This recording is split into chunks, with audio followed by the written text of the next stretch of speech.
자, 불러주시는 은혜로라는 주제로 말씀을 같이 나누길 원합니다. 하나님께서 오늘 저와 여러분들을 불러주셨을 때, 또 하나님의 자녀로 삼아주시고 하나님의 나라의 백성으로 삼아주셨을 때는 보통 계산하시고 이렇게 부르신 것은 아니란 사실이죠. 여러분 잘 아시잖아요, 그죠? 하나님이 여러분을 초청하셨을 때 우리는 그냥 믿음으로, 기쁨으로 받아들이고 거기에 응하기만 하면 누구든지 거기에 들어가서 같이 잔치에 참여할 수 있는 그런 자격들이 우리에게 주어진다는 것입니다.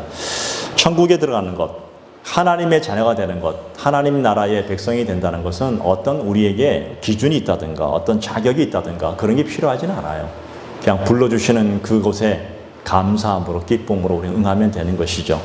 단지 우리는 하나님의 말씀을 믿고 또 그분을 따라가면 되는 것이 아니겠습니까? 오늘 그런 관점으로 한번 보기 원합니다. 자, 오늘 이 본문의 내용은 예수님께서 비유로 말씀하셨죠. 천국은이란 그런 주제로 가지고 비유로 말씀하셨는데, 오늘 본문에 나오는 이 포도원은 하나님의 나라를 우리가 뜻한다고 생각하면 됩니다. 그리고 포도원 주인은 하나님이시고 또 그 일꾼들, 품꾼들은 오늘 저와 여러분이 될 수 있습니다. 자, 이 포도원 주인이 어떻게 했습니까? 이른 아침에 일꾼을 찾기 위해서 찾아 나서는 모습입니다. 주인은 온 종일 일할 수 있는 사람을 찾아서 자기의 포도원에 드리려고 해서 찾아다닙니다. 이른 아침, 새벽입니다. 이 주인이 어떤 사람이었을까요? 오늘 본문 전체를 잘 보면 이 주인에게는요, 포도원과 그의 모든 집안 살림을 이렇게 관리하는 청지기가 분명히 있었습니다. 그렇잖아요? 청지기가 있음에도 불구하고 청지기를 보내지 않고 주인이 수고로움을 가지고 일부러 당신이 직접 일꾼을 찾기 위해서 이른 아침부터 길을 나서는 그런 모습을 우리에게 보여주고 있다는 것입니다. 여러분, 옛날에는 이런 일이 흔치 않아요. 옛날에는 청직이라고 하죠. 하인들도 많이 있잖아요. 그죠? 모든 일들은 그 밑에 사람을 시키지 주인이 직접 찾아 나선 일은 거의 없어요. 근데 오늘 성경에 보니까 직접 찾아 나오셨다. 자, 그 이른 아침이 우리 시간으로 몇 시일까? 6시입니다. 아침 6시. 하루 일당 한 데나리온씩 받고 일꾼들을 구하고 그리고 포도원으로 보냅니다. 본문 2절에 보니까 이렇게 나와 있죠. 그가 하루 한 데나리온씩 품꾼과 약속하여 포도원에 들여보내고, 자, 여기서 이 한 데나리온, 그 당시 하루의 품삯이라면 지금으로 말한다면 약간 차이는 있겠지만 한 15만에서 한 20만 원 정도 왔다 갔다 하지 않을까. 하루의 품삯입니다. 자, 근데 그것으로 끝나지 않았습니다. 이 주인이 3절에 보니까 장터로 또 나가가지고 또 일할 사람들을 이렇게 부르기 위해서 나가는 것을 보겠죠. 이 장터는 요즘으로 말한다면 인력시장 아닙니까? 사람들이 자기를 불러주기를 원하는 마음으로 일할 사람들이 그곳에서 모여있는 그곳이 장터 아니겠습니까? 자, 당시에는 일할 자리를 찾기 위해서 아마 길 모퉁이 아니면 길 가운데 아니면 하여튼 그 고용주가 눈에 잘 띄는 곳에 사람들이 모여서 자기를 어필하기 위해서 아마 서 있지 않았을까요? 지금도 마찬가지잖아요. 자, 그런데 오늘 보니까 제3시는 오전 9시입니다. 오전 9시에도 일꾼을 불렀고요.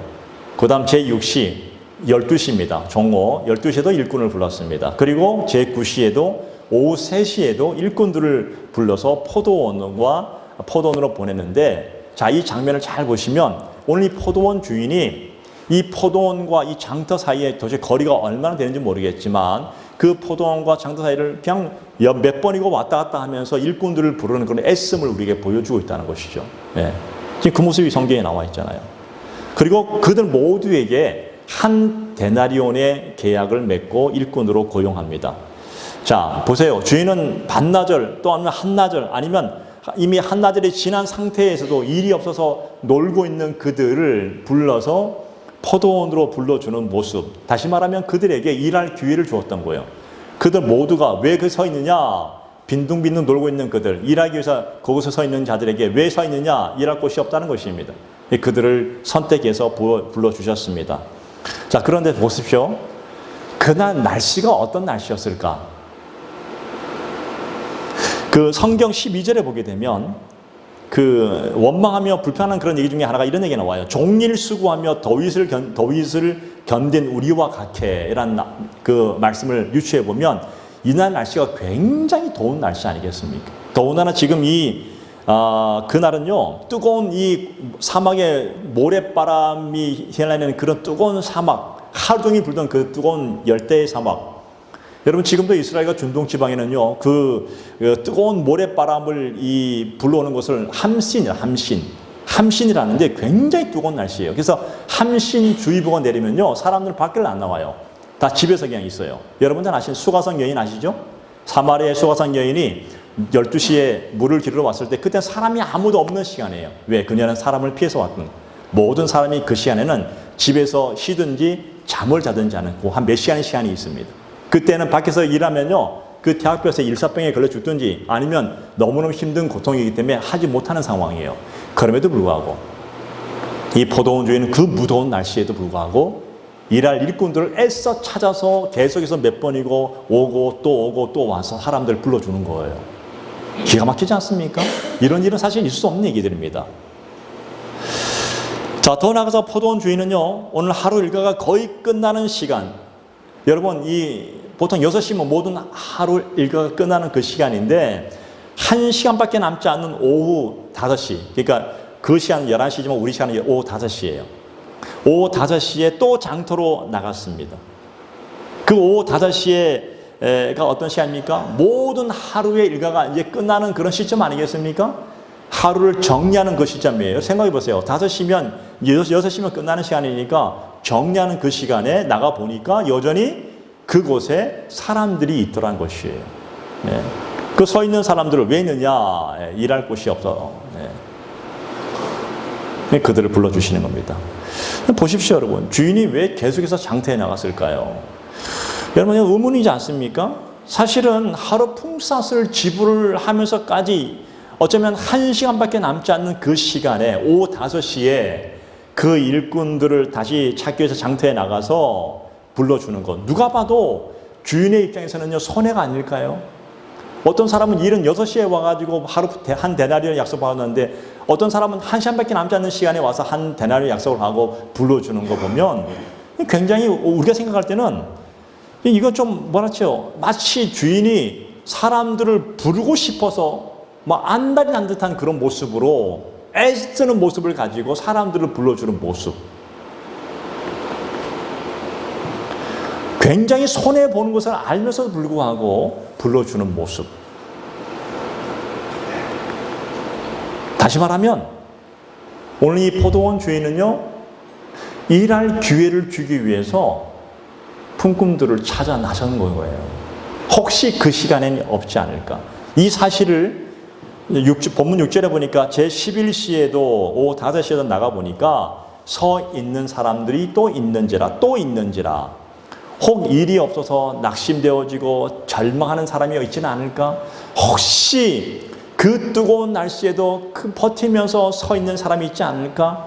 혹시라는 마음으로 나가보니 또 있더라는 것이에요. 그래서 오늘 본문 6절에 나가보니, 이 나가보니라는 이 단어에 이 포함된 의미를 찾아보니까요, 그런 의미지 않습니까? 마치 정말 한 사람이 고통당하고 한 사람의 애절한 모습, 한 사람의 그 간절한 모습을 마치 알고 있는 듯한 그 주인의 모습, 그런 마음으로 지금 그 사람들을 찾아가는 거예요. 오후 5시, 거의 일이 끝나는 그 시간에.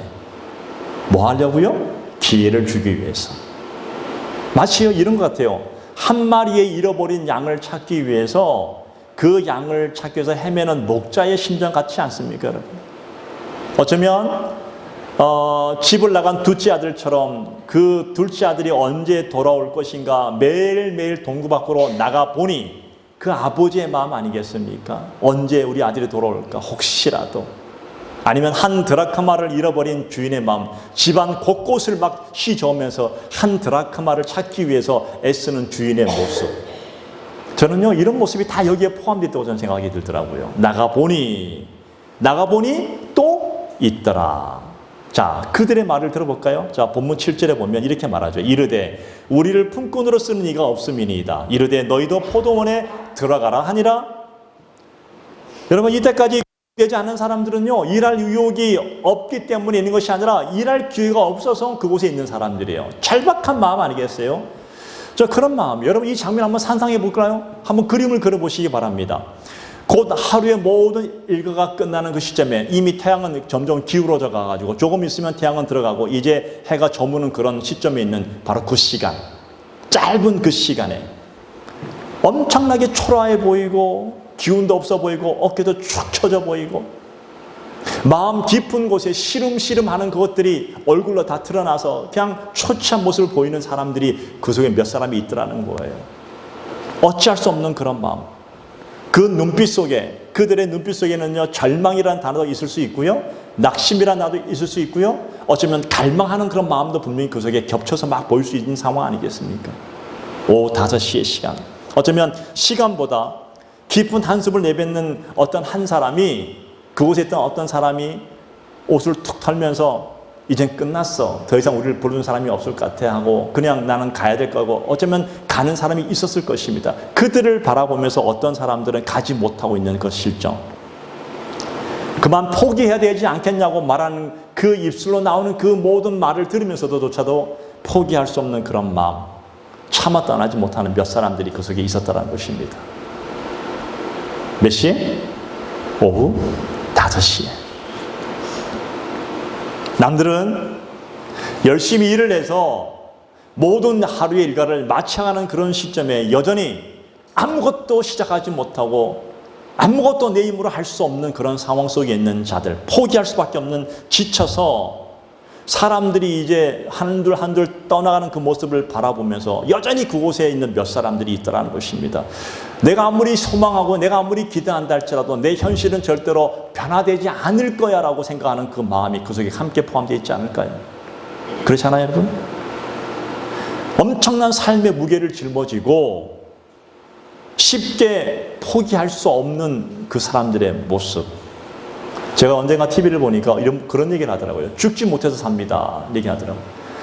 정말 죽지 못해서 살아야 될 수밖에 없는 현실, 놓고는 싶지만 놓지 못하는 현실, 어쩔 수 없는, 내 힘으로 아무것도 이룰 수 없는 그 현실 속에 있는 자들의 모습. 어쩌면 그들에게는 부양해야 될 가족들이 있었을지 모릅니다. 내 노모가 있을 수도 있고 어린 자녀들이 있을 수도 있습니다. 날이 저물어 빈손으로 돌아가면 우리는 다 굶어야 되는 거예요. 하루 품삯이면 그 품삯 살아야 되는데 우리 가족 모두가 다 굶어서 어쩔 수 없는 그런 상황에 놓이는 그 상황 속에서 절대로 포기할 수 없다는 겁니다. 단 1시간이라도 일을 해서 단 몇 푼이라도 돈을 받아서 우리 가족들을 먹이고 싶어하는 그런 아버지의 마음들, 아니면 아들의 마음, 그 속에 있지 않았을까요? 그러면서 그 시간까지, 해가 저무는 그 시간까지 자기를 불러줄 고용주를 기다리고 있는 그 마음. 어쩌면 지금 이런 현실을 살아가고 있는 것이 우리의 모습일 수도 있지 않겠습니까? 포도원 주인은 이런 사람들의 절박함과 이런 사람들의 낙심과 이런 사람들의 형편을 알고 있었던 것 같아요. 그 하루 일과가 끝나는 바로 그 시간, 그 무더운 날씨에도 불구하고 그 포도원에서부터 장터까지 수고로움을 잊으면서 끝까지 다시 돌아와서 낙심하고 떠나지 못하는 그 한 사람 한 사람들을 불러주셔서 자신의 포도원으로 다시 들여보내는 그 모습. 어쩌면 그 주인의 음성은요, 그곳에서 남아있던 사람들에게 희망이었고 소망이었을 것입니다. 굉장한, 진짜 한여름에 너무 더워서 마실 물이 없는 그 광야에서 반석을 쳐서 생수가 솟아나듯이 그들의 마음을 시원케 하는 바로 그런 음성이지 않았을까요? 자, 이제 그들을 불러서 포도원에 들어서 같이 딱 1시간만 일을 하게 합니다. 자, 그런 후에 모든 하루 일과가 끝났습니다. 6시에 딱 끝납니다. 주인이 자기 집안의 청지기를 불렀습니다. 불러서 늦게 온 사람들부터 품삯을 지불해 주어라 라고 그렇게 말하죠. 그래서 맨 나중에 온 사람부터 해가지고 한 사람씩 한 데나리온씩 주기 시작합니다. 자, 오후 5시에 와서 1시간만 일한 사람에게도 어떻게 해요? 한 데나리였습니다. 오후 3시에 와서 3시간만 일한 사람들에게도 똑같이 한 데나리온씩 주었습니다. 12시에 와서 6시간 일한 사람들에게도 한 데나리온. 그리고 오전 9시에 와서 9시간을 일한 사람에게도 한 데나리온. 이른 아침 오전 6시에 와서 12시간 가까이 일한 사람에게도 동일하게 한 데나리온을 오늘 주었다고 그렇게 말하고 있습니다. 그런데 제가 이 모습을 가만히 보면서 이게 인간적인 마음, 세상의 기준으로 보니까 이 상식적으로 이해가 안 되는 모습들이 분명히 발견할 수 있지 않겠는가. 여기서 문제가 생깁니다. 자, 오후 5시에 와서 들어온 사람들을 가만히 쳐다보고 있는데 그들을 바라보다가 먼저 들어온 사람들, 오후 5시가 아니라 먼저 들어온 사람들이 그들을 바라보면서 기대치가 생겨버린 거예요. 왜? 오늘 잘 보십시오. 맨 나중에 와서 1시간밖에 일하지 않았는데도 불구하고 하루 풍사신 한 데나리온을 받고 있는 것을 보니까 분명히 우리에게는 그것보다 더 주지 않겠냐고. 왜? 우리는 그들보다 더 수고했으니까. 자, 본문 그 모습이 나와 있지 않습니까?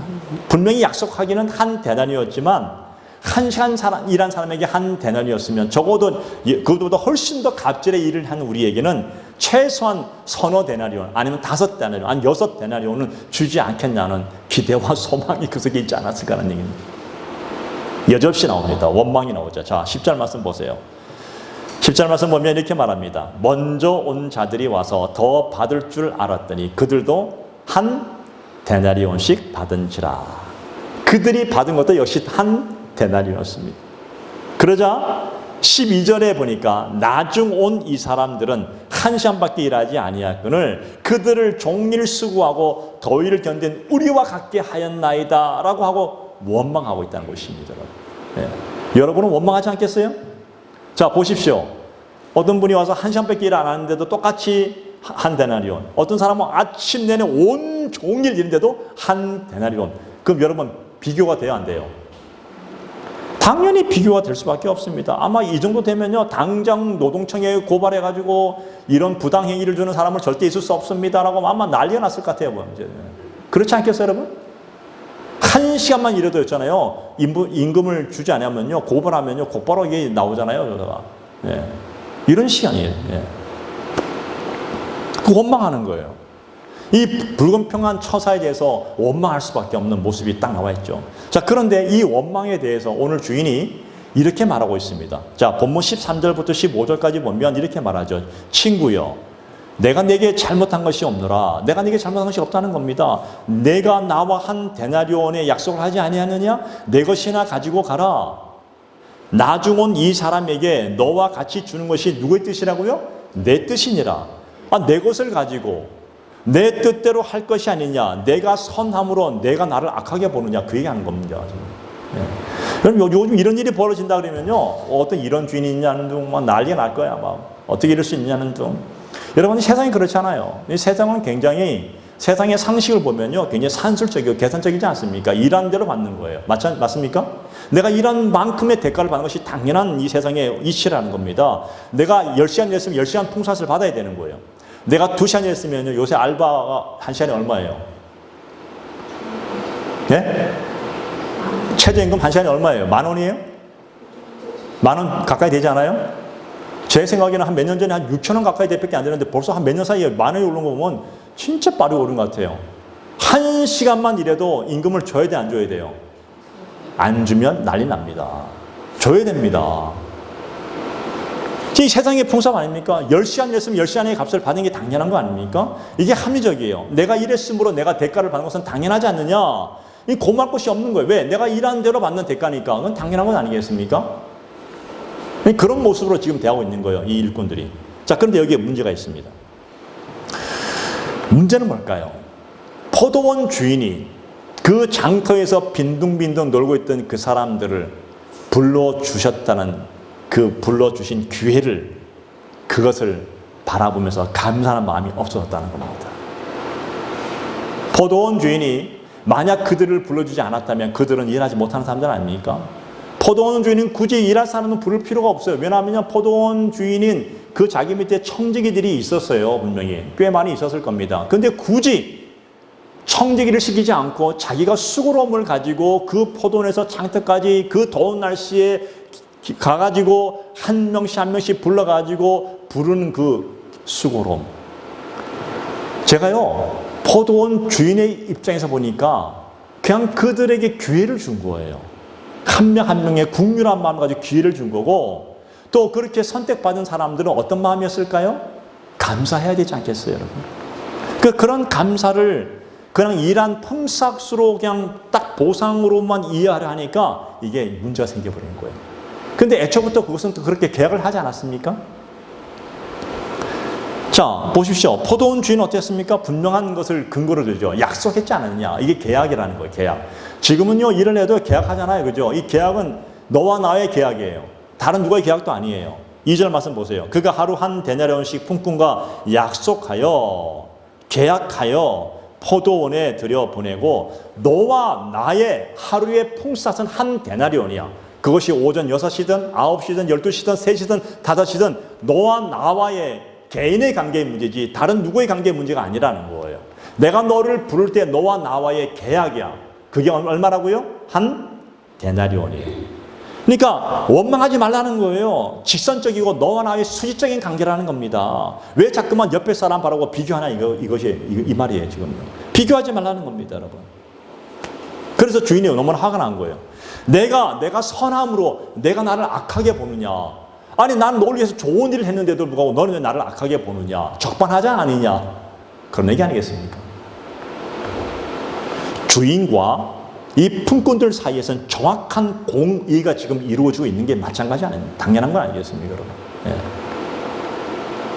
주인은요, 차별하지 않으시고 일할 기회를 분명히 주었습니다. 여기에서 우리가 오해하지 말아야 할 것이 뭐냐면, 그냥 내가 오후 6시에 부름을 받았고, 또 오후 3시에 부름을 받았고, 오후 5시에 부름을 받았으니까 나는 선택받은 자야라고 하면서 나는 선택받았으니까 나는 할렐루야 혼자서 그 얘기하는 게 아니에요. 불러주신 것은 주인의 은혜고 주인이 주신 기회지만 부름받은 후에 그 포도원에 들어가서는 최선을 다해서 충성해야 되는 것은 일꾼들이 해야 될 몫이에요. 아마 그들은 최선을 다했던 것 같아요, 보니까. 그러니까 한 명씩 한 명씩 하루의 봉사를 정당하게 준 거예요. 할렐루야. 우리 저기 해볼까요? 하나님이 여러분을 불러주셨습니다. 맞습니까? 값없이 계산하지 아니하고 무조건적인 은혜로 여러분을 불러주셨습니다. 여러분을 하나님의 자녀로 삼아 주셨습니다. 이건 전적인 하나님의 은혜입니다. 그런데 그 구원받은 것으로만 끝나고 버린다면 그는 주인의 마음을 전혀 모르는 거예요. 왜 불렀을까요? 일하기 위해서. 하나님의 나라를 위해서 주님 앞에 가는 그날까지 이곳에서 이 장터, 이 일할 터에서 이곳에서 우리에게 일을 하라고 주신 거예요. 구원받은 자로서 하나님이 주신 주인의 뜻에 합당하게 충성된 삶을 살라고 우리에게 그 기회를 허락해 주셨습니다. 구원받았으니까 내게 주어진 직무를 내가 소홀히 하면 안 된다는 거예요. 할렐루야. 구원받은 사람은 전적인 하나님의 은혜에 감사하고 그 은혜에 감사함으로 내게 주어진 일들을 최선을 다해서 직무를 감당하고 충성을 다하는 것이 마땅한 도리인 것입니다. 이건 계약관계를 떠나서 하나님이 불러주신 그 은혜에 감사함으로 우리가 해야 될 것이라는 얘기입니다. 그래서 충성된 자에게 생명의 면류관이 임하는 거예요.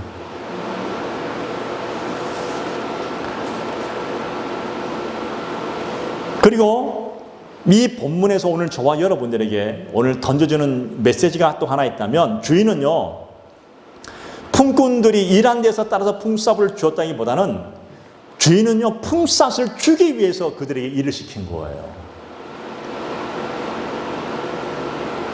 사실 주인에게는요, 이 품삯이 그렇게 중요하고 그렇게 큰 의미를 차지하지 않아요. 단지 그에는 사람들 모두가 이 불쌍한 영혼들이 그래서 놀고 있는 사람들 한 사람을 불러가지고 자신의 그 포도원으로 불러서 일하기를 바라는 마음에 기회를 주기 원하는 그 주인의 애틋한 마음. 한 명 한 명이라도 낙심하지 아니하고 절망하지 아니하고 포기하지 아니하고 그들 한 명을 구원하여서 하나님의 나라에서 함께 누리고자 하는 마음. 그래서 오늘 여러분을 불러주셨습니다. 할렐루야.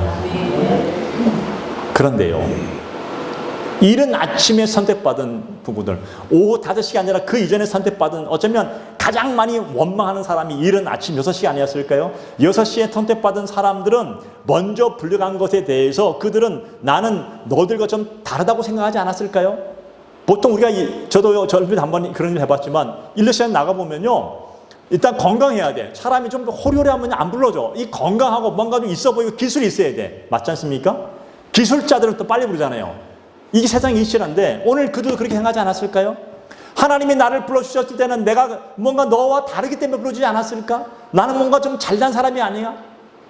나는 뭔가 있어 보이는 사람이기 때문에 나를 부르지 않았을까? 뭔가 분명한 이유가 있을 거야 라고 혹시 그렇게 착각하고 있지 않냐는 것이에요.